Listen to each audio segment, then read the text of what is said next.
Welcome to PicoGenius.com, where science, electronics, and microcontrollers converge. What I want to show you today is a very cool tool that you can use to do your microcontroller experiments. In the past, when we were trying to figure out different things about a project, code, schematics, concepts, we would read magazine articles. This was back in the old days. As soon as the internet came around, we started going to web pages and blogs and YouTube videos to get our information. And that has really opened things up for us. But there's a new technology on the horizon I want to show you today, and that is artificial intelligence, which we're going to use as a technical assistant in creating a project. So what we're going to do is we're just going to define a project and see if our artificial intelligence can help us out. Our artificial intelligence that we're going to use is called Chat GPT. You may have heard of it. It's kind of all the rage these days. There's a lot of hype about chat, and some of it is good, some of it is bad. I'm going to explain to you how to use the tool and where the tool falls short.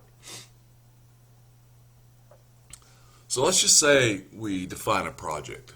Let's just say I want to measure the ambient light level with a Pico Pi. So if the light level goes down, it gives me one indication. If the light level goes up, it gives me another indication. So I just asked Chat that very question. I want to measure ambient light level with a Pico Pi. What do I need? Well, it immediately generates a list of things you need. It says what you need is a Pico Pi, which is our microcontroller board. You need some sort of a light sensor, and it gives you several options here. Photodiodes, phototransistors, photovoltaic cells. It says the sensor you choose will depend on your specific needs and the environment in which you're measuring the light level. You need a power source. Typically that's going to be being plugged into the computer with USB, which it tells you. You can use USB or a battery to power the board. You're going to need wires to connect the light sensor to the Pico Pi. It doesn't say here, but we're going to do it on a breadboard. And then of course you need your software. So it gives you sort of a plan for creating the project. Okay, so I just happen to have a light sensor called a cadmium sulfide, so I asked Chat if that would work. So the next question is, what is a cadmium sulfide sensor? And Chat came back and it said, well, it's a photoconductive sensor that uses cadmium sulfide as a semiconductor material, commonly used to detect light and measure its intensity. It exhibits a change in electrical resistance in response to changes in the amount of light. That's what I needed to know, electrical resistance, because that's going to determine how I'm going to use it in a circuit. Chat goes on to tell us what the working principle is, and then it gives you a range of applications. It says such as automatic light control systems, cameras, optical sensors. They're commonly used in electronic circuits as a component of light-sensitive resistors, or LDRs. You can refer to it as LDRs as well. So now it's given us a plan on how to make this project. It's told me what the sensor is that I have, so I'm just going to go ahead and ask it more questions to see if I can get an idea of how to proceed on this project. So the first thing I want to know is, what's my drawing going to look like? What about my schematic? So I tell Chat, draw a schematic drawing of how it would be used. Okay, so the first thing he does is he apologizes. He's a language model. He doesn't have the ability to create drawings. However, he can describe how the CDS sensor might be used in a schematic drawing. This is GPT-3, and they have now come out with GTP-4. GTP-4 is referred to as multimodal, which means it will actually be able to draw the schematic for you. In fact, if you give it a schematic, it will be able to tell you what the schematic does, which is going to be really cool. So I look forward to working with GTP4, and when that comes out, I'll give you guys a little tutorial on that. Anyway, currently it can sort of give you a schematic drawing. As you can see here, it uses ASCII characters. Now, be warned, this is one correct circuit configuration that it gave me. It also gave me several incorrect circuit configurations that would not have worked. So Chat is not perfect. It's not an electrical engineer by any sense of any stretch of the imagination. But if you work with it, you can get the information out that you want. So it says that one common application is for a light-controlled switch. In this circuit, the sensor is used as a light-sensitive resistor to detect changes in the amount of light in the environment. And then it goes on to explain the circuit. In this circuit, the sensor is connected in series with R1, which it is, and the voltage source, V plus, and ground. Now, it doesn't tell us here that V plus is going to be the 3.3 volts. You could ask it what voltage to use, and it would tell you. When the amount of light falling on the sensor changes, the resistance of the sensor changes as well, which causes a change in the voltage across R1. This change in voltage is detected as an output signal across the output terminals, and that output signal is going to go into a analog to digital input on the Pico Pi, and I'll show you that here in a second. It goes on to say the output signal from this circuit could be used to control other devices, such as turning on or off a light bulb in response to change in ambient light. The program that I'm going to give you doesn't do any control, but it does show you various light levels. So what does this schematic actually look like? Well, before we look at the schematic, I want to take a look at the code, because the code is going to decide where certain connections are made on the microprocessor.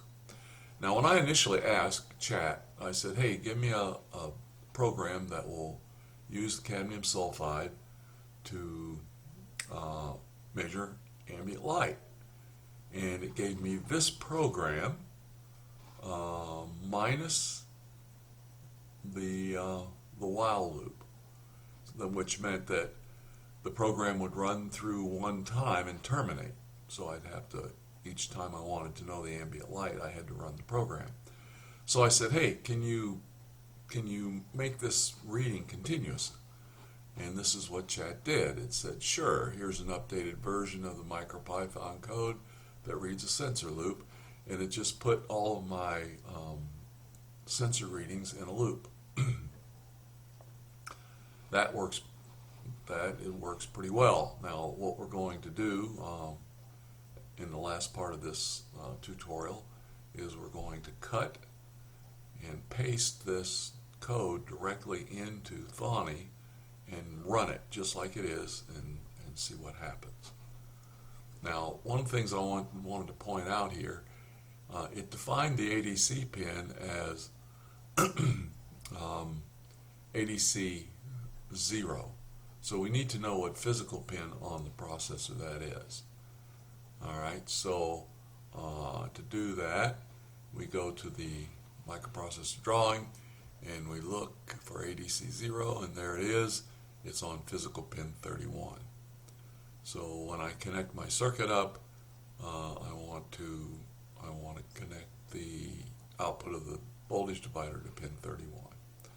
So also my 3.3 volts is on pin 36, and I can catch a ground here on 23, 29, or 33. So here's the actual schematic.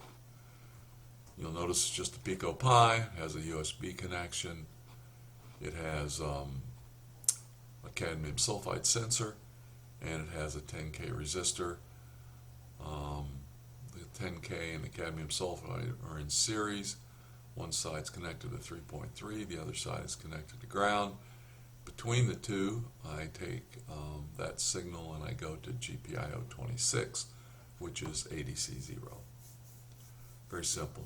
One change that I did make, I reversed the position of the cadmium sulfide in the 10K from what Chat recommended. Doesn't really matter. You could have left it just like Chat said and it would have worked just as well. This is just my preference, so that's what I did. Okay, so I just wanted to show you the Pico Pi on the physical breadboard. As you can see, this is your cadmium sulfide sensor, your 10K resistor, and the intersection between those two are connected via this yellow wire to pin 31 of the microprocessor.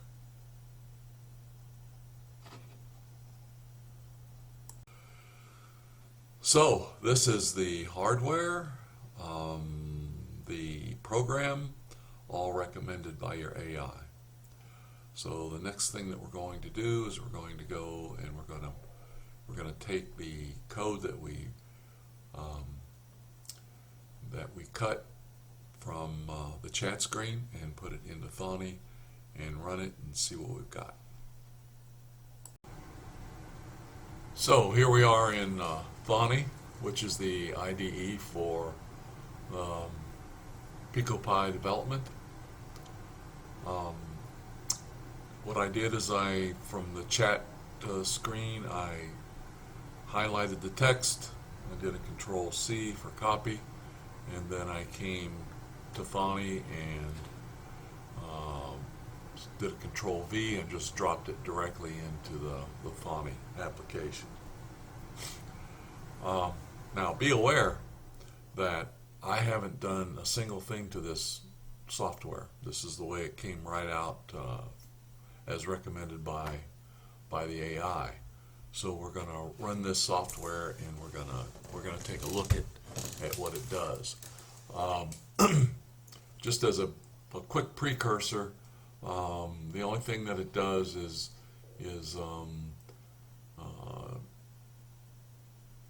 it defines our libraries that we're going to use. It defines the ADC pin, and then it reads the value, turns it into a resistance, and then does a conditional check on the resistance, and depending on what the value is, it prints all the way from very dark, dim, normal, and then bright depending on the light intensity. And then it has a short delay, and then it does it again. I'm going to have Chat explain this to you in more detail in just a minute. So let's try running this program. Now you'll notice down on the shell that you see a series of dims. So what it's doing is it's scrolling. It's reading and scrolling. So as I change the light intensity on the sensor, I'm going to make it darker. Alright, it's gone to dark, and I want to make it darker yet. It went to very dark, coming back out, dark, dim. Now I'm going to add some light. Now it's gone to normal. I'm going to add more light, and now it's gone to bright. So you can see that the light sensor is picking up the light intensity.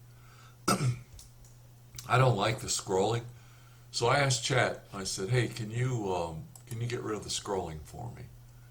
And he said, "Sure." And he gave me a alternate code, and this is the alternate code. The only thing that he did is he appended the print statements with this end statement, and what that does is it prints on the same line. This had a little bit of a problem, which I'll show you when I run it. All right, I have on the screen just one value of light intensity, but you will notice as I move, I go to dark, I go to very dark. When I come back out, it leaves part of the very dark on the line, and it stays there, right? Which is very annoying. So I want to get rid of everything that's written on the line before I write the next light intensity category. The only thing I had to do to fix that was to put some space in this end statement, and then that fixed it. So I'll run that quickly and you'll be able to see. I'm going to very dark, and then as I come out of very dark, it takes care of the line and gets rid of the previous light intensity category. That works just like it's supposed to. Okay, so let's say you didn't know anything at all about how this program worked, and you wanted to ask Chat about it. What we're going to do is we're going to highlight it. We're going to do a Control C, and then we're going to go to Chat. We'll say New Chat. Okay, so now Chat's ready to listen to any questions that you have. I'm just going to paste that program directly into Chat's dialog box here with a Control V. And as you can see, it put the whole program in there. I'm going to tell it to read it. So it has read the program, and it is giving you a synopsis of exactly what that program is. This is a MicroPython code, knows that, and it knows that it's using cadmium sulfide to calculate the resistance and determine the light levels based on resistance value. This code uses an analog digital converter to read voltage and assumes that the sensor is connected to ADC pin 0. Perfect. It says the loop runs infinitely, continuously reading the sensor and printing the ambient light levels to the console, and then it has a delay. It goes on to tell you that if the resistance is greater than 10,000 ohms, it prints very dark, and then it scales it depending on the thresholds that have been set. And these were set by the AI itself. And then it goes on to tell you that the /R is to overwrite the previous output on the same line rather than creating a new line for each reading, which means it keeps it from scrolling. Overall, this code is a simple example of how to use the cadmium sulfide sensor to measure ambient light levels using a MicroPython. Pretty cool. I mean, it gives you a good explanation. If you wanted a line by line, you could actually ask it to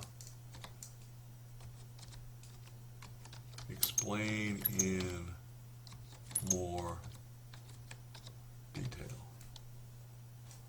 All right, let's see what it does. So it's going to break it down step by step and show you exactly how the program works. I'm not going to read through all these. This is something you can do on your own, but it's very cool that it can go down and tell you what each line of the code does in excruciating detail. Okay, so what we've done here is we've defined a project. Well, we've asked chat to help us with the project. It told us everything that we needed. It gave us a schematic drawing. It gave us the code. I dropped it into Phony, and it ran the first time. And we did some minor modifications for formatting, and yeah, it worked fabulously. So this is a good technology, and it'll be useful as you learn electronics, science, and microprocessors. So I'm going to encourage you to have fun with this, and we'll see you next time. Hey, just a quick reminder, like all my other projects, you can go to picogenius.com and get all the resources that you need to create this project. I'll have the schematics there, the PowerPoint presentation, and the code. So come on by and get the resources, and we'll see you next time.